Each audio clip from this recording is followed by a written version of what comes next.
सखर में रिपोर्ट कर रहा है हफीज़ लाशारी। सखर वेझो कुंदरा अवामी जमात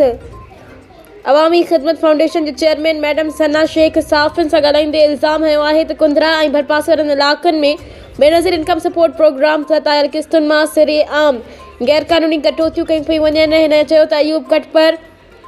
असद फुलपोटो, लियाकत लांघा समेत केतिराई डिवाइस होल्डर मुस्तहक मिस्किन ऐं ग़रीब औरतुनि खां फ़ी किस्त 1000 खां 1500 रुपया ज़बरदस्ती कटे रहिया आहिनि, जेको सरासर ज़ुल्म ऐं नाइंसाफ़ी आहे। मैडम सना शेख वधीक ॿुधायो त जॾहिं हूअ पाण डिवाइस माफ़िया जे मरकज़ी किरदार अयूब कटपर जे दुकान ते पुछाणो करण लाइ वई त आख़िर ग़रीब औरतुनि जी आयल किस्त मां नाजाइज़ कटौती छो कई पई वञे ऐं खेनि अहिड़ो कहिड़ो कानूनी हक़ हासिल आहे। जवाब में अयूब कटपर, असद फुलपोटो ऐं लियाकत लांघा मुबैना तौर धमकियूं ॾींदे चयो त तव्हां असांजो कुझु बि नथा बिगाड़े सघो, छो त असां कुंदरा थाणे जे SHO अबू बकर गबोल, अब्दुल गनी मीरानी ऐं सैयद फुरकान शाह खे रोज़ानो 5000 रुपया ॾींदा आहियूं। Madam Sana Sheikh SSP Sukkur, DIG Sukkur, DSP Rohri ऐं ॿियनि आला इख्तियारनि खां पुरज़ोर मुतालबो कयो आहे त कुंदरा में सरगर्म करप्ट ऐं राशि डिवाइस माफ़िया ख़िलाफ़ फौरी, शफ़ाफ़ ऐं गैर जांबरदार जांच कई पई वञे।